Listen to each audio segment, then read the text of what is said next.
तो फ्रेंड्स तो वर्तमान आमर ये रज आसीगलानी जेहेतु आम चाउल किसी अरुआ चाउल किसी पानी रे पके सुखा जाउछि तो ग्राइंडर रो कुटा जीवो चूना करा जीवो तो पिठा मध्य करा जीवो पोड़ पिठा आ चकुड़ी पिठा।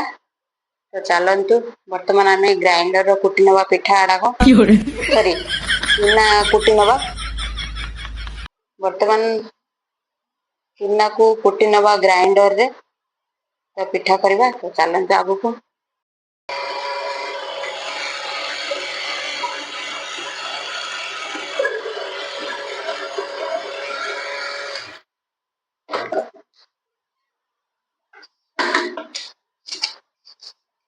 बहु ये करते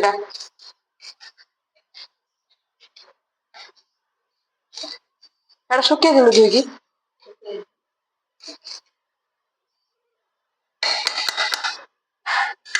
तो वर्तमान आमर हो गला रेडी आउ केते गुटे खुल हम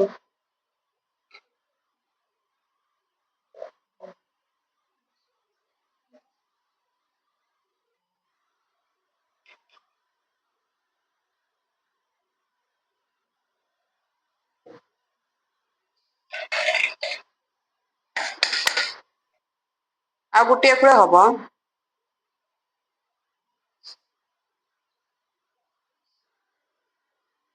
तो वर्तमान चाउल हो गला रेडी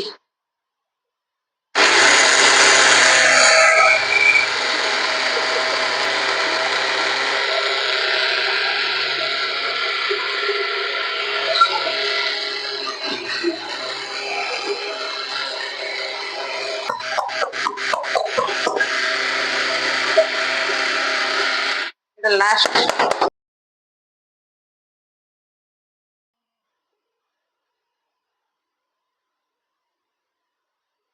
गला आमर चूना रेडी। वर्तमान जीवा चलतु आम पिठा करवा पोड़ पिठा करवा गोटे रजर पोड़ पिठा करते कहते ना।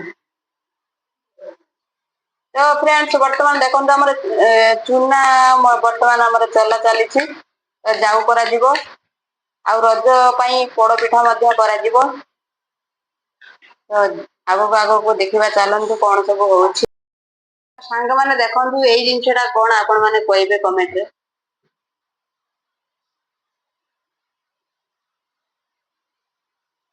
ये पिठार मध्य पड़ो ये जिनसा कहबी आप कमेंट लिखे ये जिनसा कौन पिठार पड़ो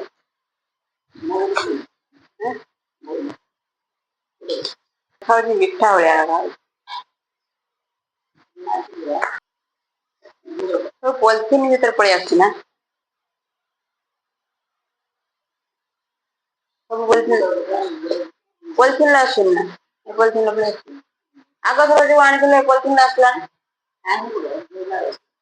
सेटा पॉलिथिन ए भाया पॉलिथिन आसला ना खाली से तो आपण मानू देखली तो अरुआ चाउल चूना करा ग्राइंडर चूना करागला। तो बर्तमान पिठा प्रस्तुति चली तो आपण मानक मु देखा तो रज प्रस्तुति चली तो आग को जीवा कौन सब हो सब किसी देखी।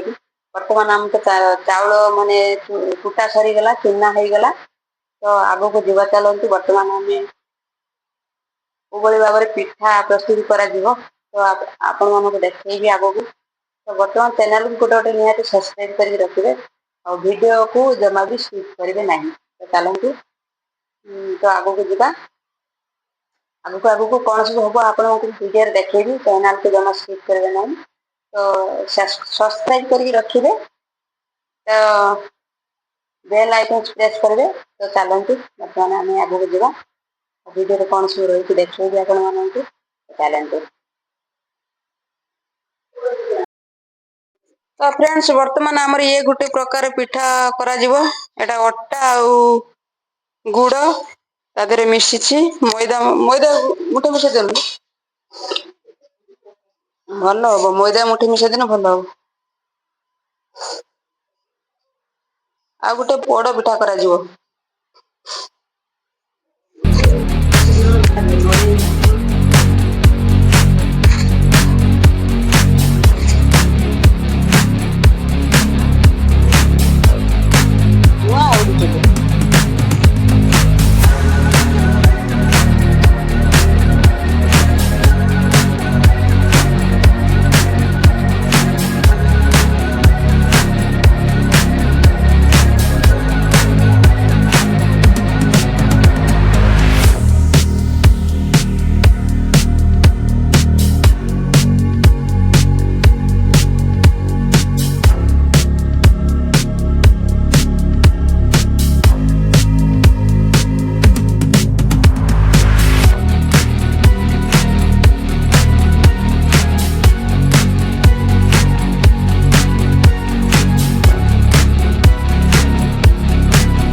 ଜାଳ ରଖାହେଇଛି, କଢ଼ା ଉପରେ ଜାଳ ରଖାହେଇଛି।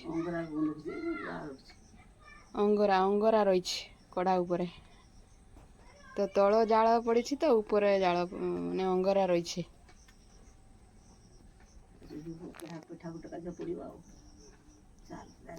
ତ ଫ୍ରେଣ୍ଡସ୍, ଆମର ପ୍ରସ୍ତୁତି ହେଇଗଲା ରଜ ପାଇଁ ପୋଡ଼ ପିଠା। ତ ଚୁଲିରେ ଜାଳ ପଡ଼ିଛି ଦେଖନ୍ତୁ, ଆଉ କିଛି ଜାଳ ମାନେ ଅଙ୍ଗରା ରହିଛି, ଜଳି ସାରିଛି, ତାର ଅଙ୍ଗାର ରହିଛି ଉପରେ। ତାପରେ ଶୁଖିଲା ଗୋବର ଘଷି ରଖାଯାଇଛି। ତ ତେଣୁକରି ଆମେ ପୋଡ଼ ପିଠା ଏଇଭଳି ବନଉ ଆମ ଗାଁରେ। ତ ଆପଣଙ୍କ ଅଞ୍ଚଳରେ କୋଉ ଭଳି ପୋଡ଼ପିଠା ବନାଯାଉଛି ଆପଣ କମେଣ୍ଟରେ ନିହାତି କହିବେ। ତ ବର୍ତ୍ତମାନ ଆମର ପୋଡ଼ପିଠାଟି ସରିସାରିଛି କାମ। ତ ବର୍ତ୍ତମାନ ଆମର ହେଇସାରିଛି ପ୍ରସ୍ତୁତ। ତ ବର୍ତ୍ତମାନ ଆମେ ଯୋଉ କଦଳୀ ପତ୍ରର ଯୋଉ ଥାପିଥିଲେ ପୋଡ଼ପିଠା, ତାକୁ ତ ବର୍ତ୍ତମାନ ଆମେ ପୋଡ଼ପିଠାରୁ କଦଳୀ ପତ୍ର ସବୁ କାଢ଼ି ନବା। ତ ଭିତରେ ଦେଖିବା କୋଉ ଭଳି ହେଇଛି। ତ ଚାଲନ୍ତୁ ଭିତରେ ଆମର କୋଉ ଭଳି ପୋଡ଼ପିଠାର ନା କୋଉ ଭଳି ହେଇଛି ପତ୍ର ସବୁ କାଢ଼ିଦବା ଦେଖନ୍ତୁ। ତ ସାଇଡରେ ସବୁ ପତ୍ର ପୋଡ଼ି ଯାଇଛି। ତ ବର୍ତ୍ତମାନ ଆମେ ଏଇ ଯୋଉ କଦଳୀ ପତ୍ରରେ ଥାପିଥିଲେ ପିଠା, ପୋଡ଼ ପିଠା କରିଥିଲେ, ତାକୁ ବର୍ତ୍ତମାନ ଆସ୍ତେ ଆସ୍ତେ କାଢ଼ି ନବା ସବୁ ପତ୍ରକୁ। ସବୁ ସାରା ପତ୍ର କାଢ଼ି ନବା।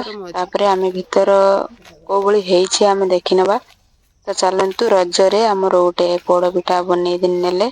ତ ତାପରେ ଆହୁରି ରହିଛି ପିଠା ପ୍ରସ୍ତୁତି, ଆପଣ ମାନଙ୍କୁ ମୁଁ ଦେଖେଇବି। ଭିଡିଓକୁ ଜମା ବି ସ୍କିପ୍ କରିବେ ନାହିଁ, ତ ଦେଖି ଚାଲନ୍ତୁ। ତ ଦେଖିଲେ ଆପଣ ମାନେ ସବୁ କିଛି ଜାଣିପାରିବେ ଭିଡିଓରେ। ତ ଚାଲନ୍ତୁ। ତଳଟା ଦେଖିଲେ ଆମେ ବହୁତ ସୁନ୍ଦର ହେଇଛି, ତ ଉପର ଦେଖନ୍ତୁ ପୋଡ଼ି ଯାଇଛି।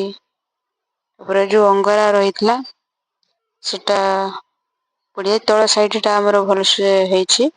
ତ ଦେଖନ୍ତୁ ତଳ ସାଇଡଟା। ଫ୍ରେଣ୍ଡସ୍ ନମସ୍କାର, welcome to back my YouTube channel. Friends ନମସ୍କାର, welcome to back my YouTube channel. ଆଶା କରୁଛି ଆପଣ ମାନେ ଭଲରେ ଥିବେ। ମୁଁ ମଧ୍ୟ ଭଲରେ ଅଛି। ଜଗନ୍ନାଥଙ୍କ ଦୟାରୁ ସମସ୍ତେ ଭଲରେ ରୁହନ୍ତୁ। ତ ଆଜି ଯୋଉ ଟପିକରେ ନୂଆ ଭିଡିଓ ତିଆରି କରିଛି ଖାସ୍ କରି ଆପଣ ମାନଙ୍କ ପାଇଁ, ତ ଚାଲନ୍ତୁ ଦେଖିବା ଭିଡିଓ ବିଷୟରେ କଣ ରହିଛି ଟପିକରେ। ଆଉ ତ ଚାଲନ୍ତୁ ଭିଡିଓ ଶେଷରେ ଲାଷ୍ଟକୁ ଗୋଟେ ଲାଇକ୍, କମେଣ୍ଟ ଏବଂ ସେୟାର ମଧ୍ୟ କରିଦେବେ। ତ ଆଜି ହେଲା ପହିଲି ରଜ। ପହିଲି ରଜରେ କଣ ସବୁ ଆମର ଗାଁ ଗହଳିରେ ରହିଛି, ଆମର ମାନେ ଗାଁ ଗହଳିରେ ଯୋଉ ପିଠା ପଣା କରାଯାଉଛି। ତ ସେଇ ଟପିକରେ ନେଇ ଆସିଛି ଭିଡିଓ। ଭିଡିଓ ଶେଷରେ ଭିଡିଓ ଶେଷରେ ଗୋଟେ ଲାଇକ୍, କମେଣ୍ଟ ଏବଂ ସେୟାର ମଧ୍ୟ କରିବେ। ଭିଡିଓକୁ ଜମା ବି ସ୍କିପ୍ କରିବେ ନାହିଁ। ତ ଚାଲନ୍ତୁ। ଆଉ ଆଜି ହେଲା ପହିଲି ରଜ, କାଲି ରହିଛି ରଜ ସଂକ୍ରାନ୍ତି। ଆଉ ପହିଲି ରଜରେ କଣ ସବୁ ଆମର ପିଠାପଣା ଘରର ଆମର ରହିଛି, ସେଇ ଟପିକରେ ନୂଆ ଭିଡିଓ ମୁଁ ନେଇ ଆସିଛି ଆପଣଙ୍କ ମାନଙ୍କ ପାଇଁ।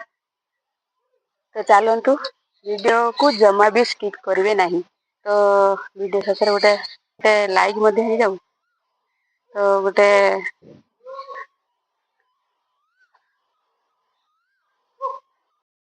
ତ ଫ୍ରେଣ୍ଡସ୍ ଦେଖନ୍ତୁ, ମୋ ବୋଉ କଳକତର କୋଉ ଭଳି ବାସନ, ମାନେ କାଲି ସଂକ୍ରାନ୍ତି ଅଛି। ତ ଯେହେତୁ ଆଜି ମାଡ଼ ମଟାଳୁଛି, ମାନେ ପଛପଟରେ କାଦୁ ଲଗଉଛି। ଯେହେତୁ କାଲି ସଂକ୍ରାନ୍ତି ଅଛି, ତେଣୁକରି କାଲି ଭୋଗ ହବ ମାଙ୍କ ପାଖରେ। ତ ଦେଖନ୍ତୁ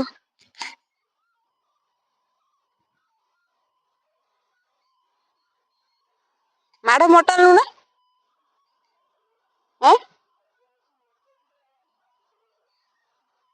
ମାଜିବୁ କଣ, ଧୋଇଦବୁ ଖାଲି ଆଉ।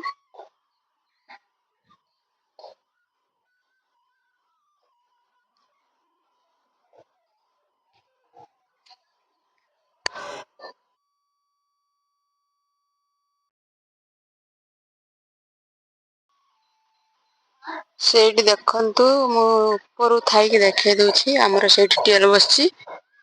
ତ ସାଇଡରେ ଆମର ଗଛ ବି ଲଗା ଯାଇଛି। ଗୋଟେ ପପିଆ ଗଛ ଦେଖନ୍ତୁ, ଆମ ଘର ପାଖରେ ପୁରା ରହିଛି। ପପିଆ ଗୋଟେ ଛୋଟ ଛୋଟ ଦୁଇଟା ଫଳିଛି। ଆଉ ଏ ପାଖରେ ବାତାବି ହୋଇଛି। ତ ଏ ପାଖରେ ଆମର ଯୋଉ ରହିଛି ଆମର ଫୁଲ ଗଛ। ଆଉ ଏପଟ ସାଇଡରେ ଦେଖନ୍ତୁ, ସେପାଖ ସାଇଡରେ ଆମର ରହିଛି ଆମର କଦଳୀ ଗଛ।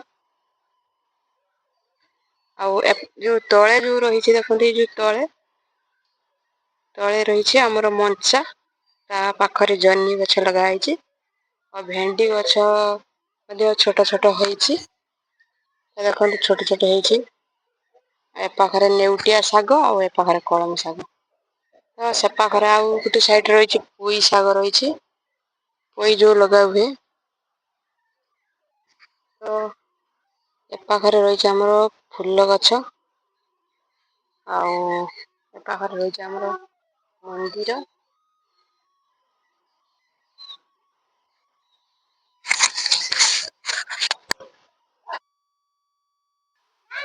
ତ ଏ ପାଖରେ ରହିଛି ଆମର ନଡ଼ିଆ ଗଛ 3ଟି ରହିଛି ସାଇଡରେ। ତ ଘର ପାଖରେ ରହିଛି ଆମର ନଡ଼ିଆ ଗଛ 3ଟି। ତ ମୋ ବୋଉ ଆସୁଛି ଟ୍ୟୁବଲ୍ ପାଖରୁ।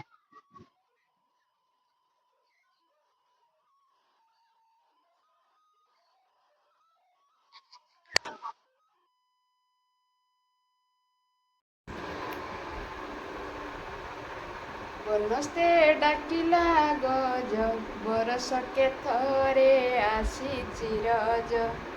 ଆସିଛି ରଜ ଲଘେନି ନୂଆ ସଜବାଜ, ବଉଳ ଲଘେନି ନୂଆ ସଜବାଜ।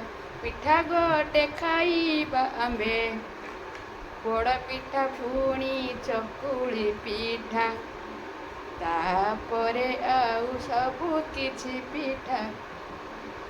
ଲୋ ବଉଳ ଲୋ ପୋଡ଼ ପିଠା ଖାଇବା।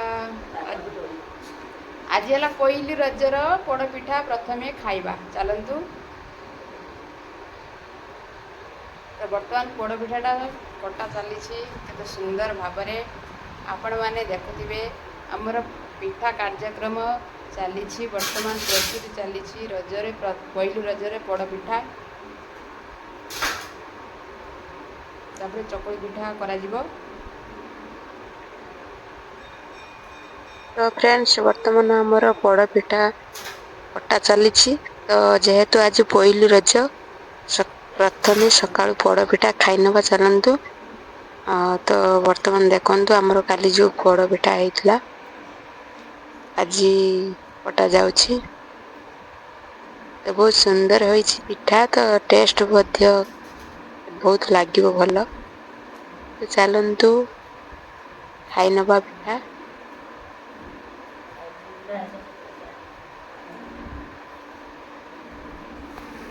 ତ ଫ୍ରେଣ୍ଡସ୍, ବର୍ତ୍ତମାନ ଆମର କଦଳୀ ପଟୁଆ ଛେଚିକି ତ ଗାଉଁଲି ଷ୍ଟାଇଲରେ ବ୍ରଶ ତିଆରି କରିଛନ୍ତି ଚକୁଳି ପିଠା କରିବା ପାଇଁ। ତାୱାରେ ତେଲ ଲଗା ଯାଉଛି ବର୍ତ୍ତମାନ ବ୍ରଶ କରିକି। ତ ଆପଣମାନେ ଦେଖନ୍ତୁ ଆମର ଗାଉଁଲି ଷ୍ଟାଇଲରେ କଦଳୀ ପଟୁଆ ବ୍ରଶ ଦେଖିଲେ ତ ସେଥିରେ କମ ତେଲରେ ମଧ୍ୟ ପିଠା ପ୍ରସ୍ତୁତ ହେଇଯିବ। ତ ବର୍ତ୍ତମାନ ଆମେ ଚକୁଳି ପିଠା ପ୍ରସ୍ତୁତ କରିବା। ଚକୁଳି ପିଠା ଯୋଉ ଆମେ ଯାଉ କରିକି ଆଉ ବନେଇଥିଲେ ଯୋଉ ଚୁନା କୁଟି, ଆଉ ସେଥିରେ କିଛି ପୋଡ଼ ପିଠା ମଧ୍ୟ କରିଥିଲେ, ଆଉ କିଛି ଚକୁଳି ପିଠା ପାଇଁ ଆୟୋଜନ କରିଛନ୍ତି। ବର୍ତ୍ତମାନ ଆମେ ଚକୁଳି ପିଠାଟି ବନେଇ ନେବା। ତ ଚାଲନ୍ତୁ। ରଜରେ ପିଠା ସମସ୍ତଙ୍କ ଘରେ ଘରେ ଘରିକା ପିଠା କରୁଥିବେ ସମସ୍ତେ। ତ ଆମର କିଛି ପିଠା କରିନେଲୁ ତ ଖାଇଦେବା ରଜରେ, ଖାଇନେବା ଚାଲନ୍ତୁ।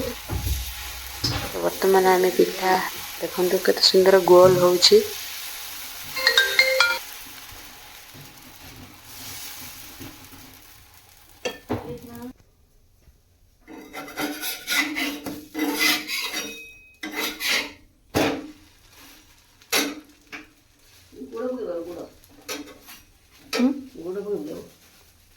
ଗୁଡ଼ ପକେଇବି ଟିକେ ପକା। ଏଇ ଯୋଉ ଥିଲା ଥାଳିର କାଲି ଯୋଉ ଗୁଡ଼ ବଳିଥିଲାଣି ନା, ଏହାକୁ ନେଇଥିଲୁ। ହୁଁ।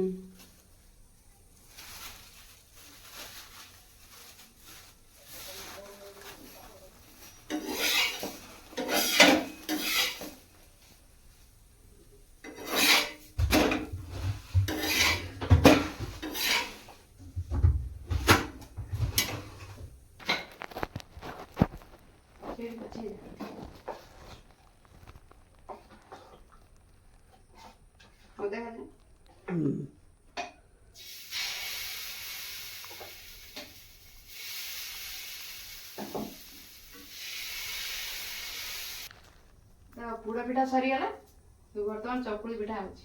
ରଜରେ ଖାଲି ପିଠା ଖାଇକି ରଜଟା ପିଠା ମିଠା ଆମ୍ବ ପଣସ ପିଠା ମିଠା ଆମ୍ବ ପଣସରେ ନୋଟା ନୋଟା ରଜଟା ହୁଏ। ନୋଟା ଖୁଶବୁଦ୍ଧି ବାହାରିବ।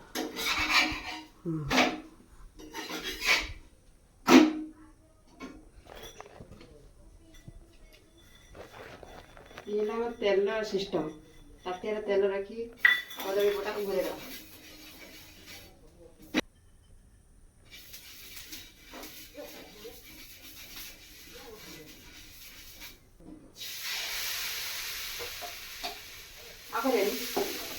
ହେରି ଚାରି ଫାଟା କରିଦେବେ ଖାଇବା ଖାଇବା ତ ଖାଇବା ତ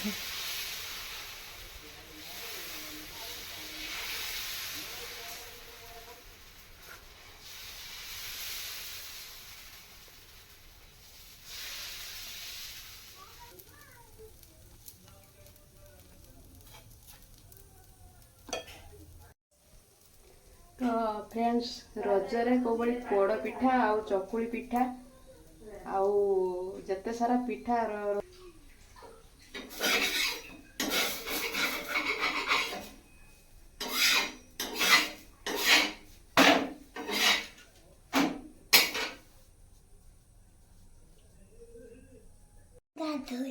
ଆମର ଯେରା କରୁଛୁ ଟିକେ ସିଧା ହେଇକି ଠିଆ ହଅନି ଦେଖିଆ, ଲୋକମାନେ ସବୁ ଦେଖିବେ। ଆଉ ଟିକେ ଦୂରେଇ ଯା, ସେଇଠିକି ଯା, ତ ପୋଷାକଟା ଦେଖିବେ ସମସ୍ତେ। ଏ ପୋଷାକଟା କିଏ ଆଣିଥିଲା ତନିକି? ମନରେ ପକେଇକି କହୁଛୁ ତୋ ବାପା ଆଣିଥିଲା? ତ ମନ ନାହିଁ ତ ନା, ତ ମନଟା ନାହିଁ ତାନେ କିଏ ଆଣିଥିଲା ପୋଷାକଟା? ତୋ ଭାଇ ଆଣିଥିଲା ନା ତୋ ବାପା ଆଣିଥିଲା ନା ତୋ ମା ଆଣିଥିଲା? ମୁଁ ପଚାରୁଛି ତ କିଏ ପୋଷାକଟା ଆଣିଥିଲା? ଭଲ ରଙ୍ଗ ମନରେ ପକେଇକ। ତୋ ବାପା ପିଠା ଖାଇବେ ନା? ଆଉ ତ ଇଏ ଜିତୁ ଭାଇ ଡାକି ଆଣିଲନି? ଆସିବ ନା ଜିତୁ ଭାଇ?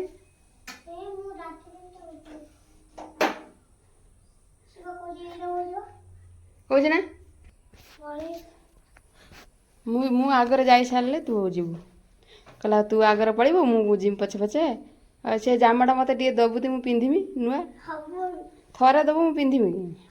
ଭଲ ହେଇଛି ଜାମାଟା।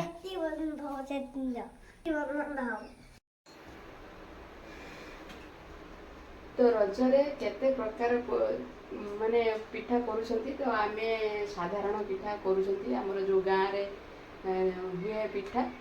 ତ ବେଶୀ କିଛି ମାନେ ପଡ଼ୁନାହିଁ।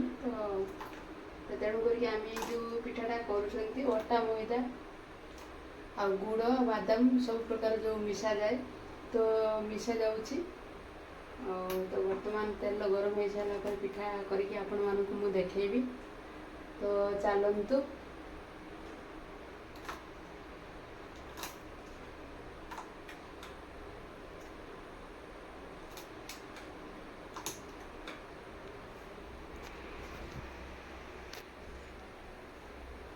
ହାଇ ଫ୍ରେଣ୍ଡସ୍, ଆଜି ହେଲା ପହିଲି ରଜ। ତ ଚାଲନ୍ତୁ ପହିଲି ରଜରେ କ'ଣ ସବୁ ପିଠା କରାଯାଉଛି ଆପଣମାନଙ୍କୁ ଦେଖେଇବି। ତ ଚାଲନ୍ତୁ। ତ ବର୍ତ୍ତମାନ ଆମର ତେଲ ଗରମ ହେଇସାରିଲାଣି। ତ ବର୍ତ୍ତମାନ ଦେଖନ୍ତୁ ପିଠାଟି କେଉଁଭଳି ଭାବରେ ହେଉଛି ଆମେ ଦେଖିବା। ଚାଲନ୍ତୁ ପ୍ରଥମେ ଆମେ ଟିକେ ପରୀକ୍ଷା କରି ଦେଖିବା ତେଲ କେତେ ଗରମ ହେଇଛି।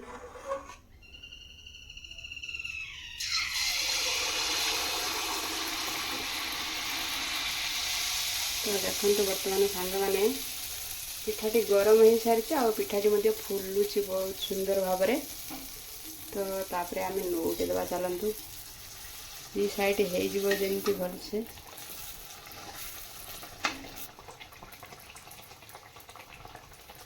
ଦୁଇ ସାଇଡ଼ ଯେମିତି ହେବ ତ ପିଠାଟା ଭଲ ହେବ। ତ ନଉଟି ପଡ଼ିଯିବ ଗୋଟେ ସାଇଡ଼ରେ, ତାକୁ ଆମେ ଏଇଭଳି କରିକି ରଖିବା, ସେ ଗୋଟେ ସାଇଡ଼ରେ ହେଇଯିବ।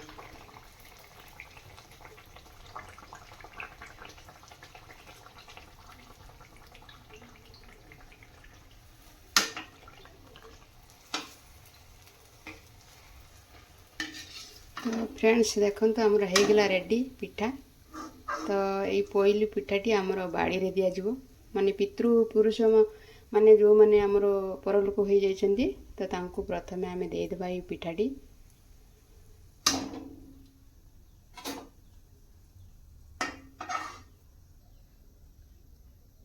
ତାପରେ ଆମେ ପକେଇ ନେବା, ଚାଲନ୍ତୁ ଦେଖିବା।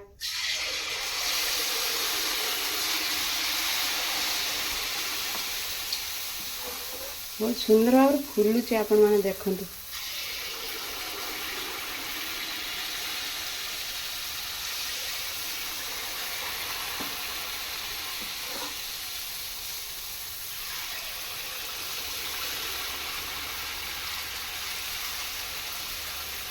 ଯୋଡ଼ି ଯୋଡ଼ିକା ତ ହେଇଗଲା, ତାକୁ ବର୍ତ୍ତମାନ ଆମେ କ'ଣ କରିବା,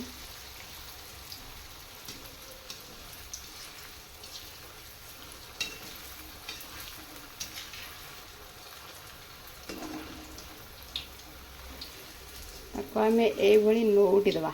ତାପରେ ଦେଖିବା ତାକୁ ପୁଣି ଅଲଗା ଅଲଗା କରିଦେବା। ତ ଫ୍ରେଣ୍ଡସ୍, ବର୍ତ୍ତମାନ ହେଇଗଲା ଆମର ରେଡ଼ି। ବର୍ତ୍ତମାନ ସବୁ ପିଠା ଯେଉଁ ନାଗି ଯାଇଥିଲା, ତ ଛୋଟ କଡ଼ା ବୋଲି ନାଗି ଯାଉଛି, ଚାରିପିଠି ହେଉନାହିଁ। ତ ତେଣୁକରି ତାକୁ ମୁଁ ଅଲଗା ଅଲଗା କରିଦେଇଛି। ଯେହେତୁ ଆମର ହେଇଯାଇଛି ରେଡ଼ି, ବର୍ତ୍ତମାନ କଢ଼ାରୁ ପିଠା ଛାଙ୍କି ନେବା।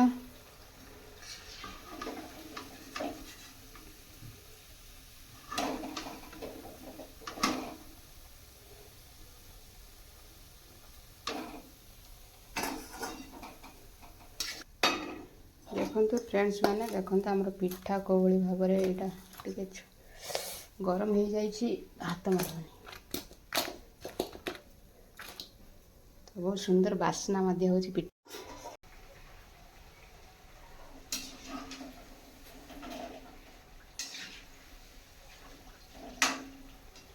ତ ଫ୍ରେଣ୍ଡସ୍, ଆପଣମାନଙ୍କ ଘରେ କେଉଁଭଳି ପିଠା ହେଉଛି ତ କମେଣ୍ଟରେ ଲେଖିବେ ନିହାତି। ଆଉ ମୁଁ ଯେଉଁ ପିଠା କରୁଛି ତ ମୁଁ ତ ଭିଡ଼ିଓ କରିକି ଆପଣମାନଙ୍କୁ ଦେଖେଇଲି। ତ ଆପଣମାନଙ୍କ ଘରେ କେଉଁ ପ୍ରକାର ପିଠା ହେଉଛି ତ ଆପଣ କମେଣ୍ଟରେ ଲେଖିବେ ନିହାତି। ତ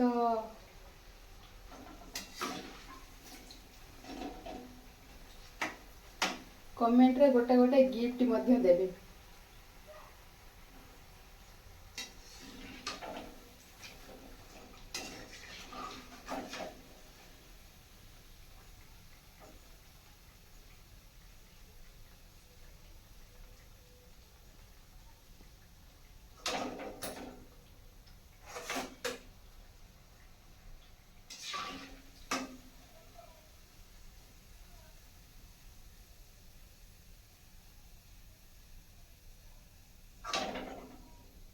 ତେଲ ବହୁତ ଟାଣି ନେଉଛି ଏଇ ପିଠା।